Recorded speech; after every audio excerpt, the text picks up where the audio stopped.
अस्सलाम वालेकुम, this is ODA facts from defence outpost. तो कल शाम को हमने आपको एक अपडेट दी थी जिसमें यूएस गवर्नमेंट की तरफ से पाकिस्तान एयरफोर्स के F-16 के लिए एक अपग्रेड पैकेज जो है वो अप्रूव किया गया था और यूनाइटेड स्टेट्स का जो स्टेट डिपार्टमेंट है उनकी तरफ से ये रिक्वेस्ट जो है वो यूएस कांग्रेस को भेज दी गई थी, जिसके ऊपर अब इस टाइम के ऊपर 30 डे रिव्यू जो है वो चल रहा है। लेकिन जब भी यूएस गवर्नमेंट की तरफ से इतने लेवल के ऊपर कोई भी डिफेंस डील जो है वो इनिशिएट की जाती है तो यूजुअली वो जो है वो कांग्रेस से अप्रूव हो जाती है। और सेम केस इस पाकिस्तान एयरफोर्स के F-16 से रिलेटेड जो अपग्रेड पैकेज का है कि ये भी ऑलमोस्ट कंफर्म है कि अप्रूव हो जाएगा ना। कल की वीडियो में जो हमने आपको अपडेट दी थी वो थोड़ी सी लिमिटेड थी बिकॉज उसके ऊपर हमारे पास अभी जो यूएस कांग्रेस की रिपोर्ट है वो नहीं आई थी। और अब इस टाइम के ऊपर जब ये रिपोर्ट हमारे पास आ चुकी है तो इससे रिलेटेड यहाँ पर जो डिटेल्स हैं वो अनलॉक होती जा रही हैं। क्या क्या यूएस की तरफ से सेल किया जा रहा है, कितने पैसों में ये चीज सेल की जा रही है और इसके फंड जो है वो कहाँ से आएंगे। सबसे पहले तो दोबारा से इस चीज को क्लियर करता चलूं कि इस डील की जो वर्थ है वो $686 मिलियन की है, जो कि इसे इजीली कैटेगराइज करता है as a major defence purchase. And interestingly यहाँ पर इस यूएस कांग्रेस की रिपोर्ट में जो फंडिंग सोर्स मेंशन किया है यानी कि पाकिस्तान की गवर्नमेंट या फिर पाकिस्तान एयरफोर्स इसकी पूरी पेमेंट नहीं करेगी, बल्कि ये जो पेमेंट है ये यूएस गवर्नमेंट खुद करेगी। एटलीस्ट ऐसा यहाँ पर यूएस कांग्रेस की इस रिपोर्ट से मालूम हो रहा है। मैं आपको यहाँ पर ये चीज हाईलाइट भी कर देता हूँ जहां पर ये चीज लिखी हुई है। आप क्लियरली यहाँ पर देख सकते हैं कि फंडिंग सोर्स जो है वो क्या मेंशन किया हुआ है। तो यहाँ तक आकर चीजें जो है वो प्रीटी मच अंडरस्टैंडेबल है। लेकिन जब आगे जाकर इसके और कंटेंट्स को देखते हैं कि पाकिस्तान एयरफोर्स के लिए क्या क्या चीजें इस कॉन्ट्रैक्ट के थ्रू अवेलेबल की जा रही हैं हमारी F-16 फ्लीट के लिए, तो वहां पर चीजें आकर थोड़ी सी इंटरेस्टिंग हो जाती हैं समझने के लिए। अब मैं यहाँ पर इस वीडियो के अंदर वो चीजें मेंशन करूंगा जो कि मैंने अपनी अंडरस्टैंडिंग बनाई है इन सारी रिपोर्ट्स को एनालाइज करके, ना कि आपको मैं यही रिपोर्ट वर्ड बाय वर्ड यहाँ पर चिपका दूं। तो सबसे पहला जो पॉइंट यहाँ पर मेंशन किया जा रहा है वो डेटा लिंक सिस्टम्स को लेकर किया जा रहा है कि पाकिस्तान एयरफोर्स की फ्लीट में जितने भी F-16 एयरक्राफ्ट हैं उनके डेटा लिंक सिस्टम्स को अपग्रेड किया जा रहा है। एंड जो डेटा लिंक यहाँ पर यूएस और नेटो एलाइज इस्तेमाल करते हैं उनके ऊपर, उन स्टैंडर्ड के ऊपर हमारे F-16 के डेटा लिंक्स को अपग्रेड किया जा रहा है। ऑब्वियसली प्लेटफॉर्म जो है वो F-16 है, तो यहाँ पर जो डेटा लिंक है वो लिंक 16 है और पाकिस्तान एयरफोर्स इस पर्टिकुलर लिंक 16 को काफी टाइम से यूज करती आ रही है। इसी के पैरेलल में हमारी जो इंडिजिनस लिंक है लिंक 17 उसको भी हमने डेवलप किया है, जो कि एट दिस मोमेंट जो लिंक 16 हम अपने F-16 के अंदर यूज करते हैं उनसे ज्यादा केपेबल है। लेकिन अब यहाँ पर जो है ऑब्वियसली चीजें चेंज होने वाली हैं। आप सब लोगों को पता होगा कि एक स्पेसिफिक डेटा लिंक के भी आगे वेरिएंट्स होते हैं। तो जो पहले पाकिस्तान एयरफोर्स लिंक 16 का वर्जन इस्तेमाल करती थी वो थोड़ा सा ओल्डर था, ज्यादा अपग्रेड्स उसको नहीं मिले थे एज कम्पेयर टू जो नेटो और अमेरिका लिंक 16 का वर्जन इस्तेमाल करते हैं। लेकिन अब यहाँ पर उस चीज को चेंज करके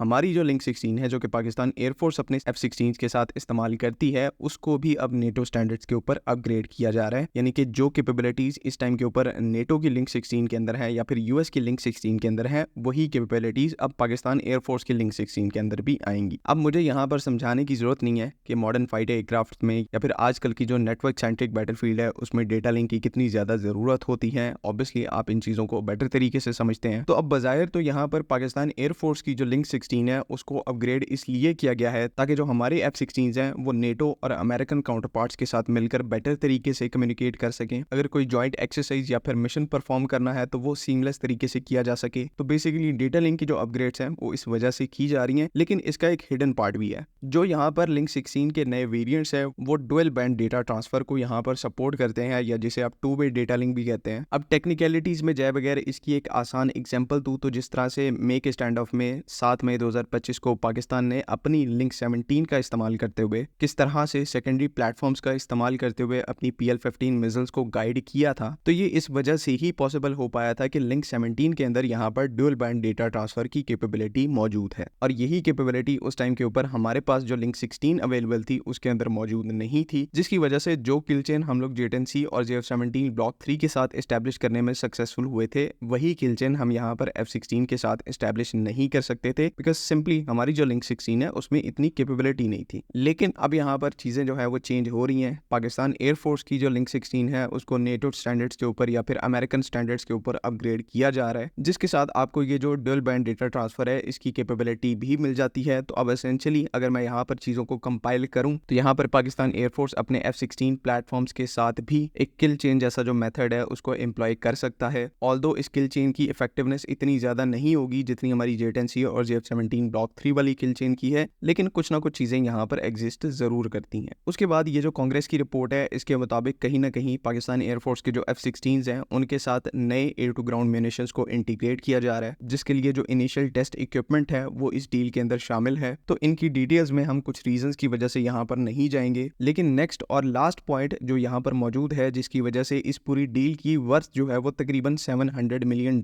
है, वो पाकिस्तान एयरफोर्स के F-16 के लिए एक सर्विस लाइफ एक्सटेंशन प्रोग्राम है। अब ये जो यहाँ पर सर्विस लाइफ एक्सटेंशन प्रोग्राम है F-16 का, या इसे SLEP भी कहा जाता है, ये कुछ स्ट्रक्चर और एवियोनिक्स मॉडिफिकेशन होती हैं पर्टिकुलर F-16 एयरक्राफ्ट के अंदर, जिससे ओवरऑल एयरक्राफ्ट की जो सर्विस लाइफ है वो काफी ज्यादा इंक्रीज हो जाती है और बियॉन्ड इवन 2050 तक भी ऐसे एयरक्राफ्ट को यूज किया जा सकता है जो कि अमेरिका के इस extended service life upgrade programme से गुजरते हैं। तो यहाँ पर पाकिस्तान एयरफोर्स के F-16 के लिए भी यही सेम एक्सटेंशन प्रोग्राम जो है वो इनिशिएट किया गया है, यानी कि अब यहाँ पर पाकिस्तान एयरफोर्स की सर्विस में मौजूद जो F-16 एयरक्राफ्ट हैं उनकी ओवरऑल सर्विस लाइफ को इंक्रीज किया जाएगा, ताकि यहाँ पर ये एयरक्राफ्ट 2040 यानी कि 2040 और इससे भी आगे जाकर अपनी सर्विसेज को कंप्लीट तरीके से परफॉर्म कर सकें और पूरे बैटलफील्ड के अंदर रेलेवेंट रह सकें। मेनली इसी वजह से शायद यहाँ पर इस पूरी डील की जो वैल्यू है वो तकरीबन $700 मिलियन है, जिसमें यहाँ पर पाकिस्तान एयरफोर्स की F-16 फ्लीट को मेजर अपग्रेड दिया जा रहा है। अब मेन क्वेश्चन यहाँ पर उठता है कि क्या ये ब्लॉक 70-72 की अपग्रेड्स हैं, तो इसका कंफर्म कोई आंसर यहाँ पर मौजूद नहीं है, क्योंकि जो कांग्रेस की इस रिपोर्ट है इसमें इस तरह की कोई डिटेल्स को मेंशन नहीं किया गया। इन सारी डिटेल्स को ज्यादातर जो है वो क्लासिफाइड रखा गया है, कौन से एवियोनिक्स अपग्रेड हैं उनको यहाँ पर किसी तौर पर मेंशन नहीं किया गया, तो हम यहाँ पर कंफर्म्ड तरीके से कुछ नहीं कह सकते। बाकी ये चीज हम यहाँ पर जरूर कह सकते हैं कि इन सब के बाद पाकिस्तान के जो F-16s हैं उनकी कैपेबिलिटीज काफी ज्यादा इंक्रीज होने वाली हैं, नए वेपन इंटीग्रेट हो गए, ऑनबोर्ड इलेक्ट्रॉनिक्स और ऑप्ट्रॉनिक्स या फिर एवियोनिक्स भी कहते हैं, उनका अपग्रेड यहाँ पर मेंशन है, और साथ ही साथ मोस्ट इंपॉर्टेंटली यहाँ पर डेटा लिंक को अपग्रेड किया जा रहा है। तो देखना यहाँ पर आगे इंटरेस्टिंग होगा। जैसे ही ये 30 डे रिव्यू जो है कांग्रेस का खत्म होता है उसके बाद डेडिकेटेड एक अनाउंसमेंट होगी, हो सकता है हमें वहां पर और डिटेल्स को देखने को मिले तो हम उनको भी फिर आपके साथ शेयर करेंगे।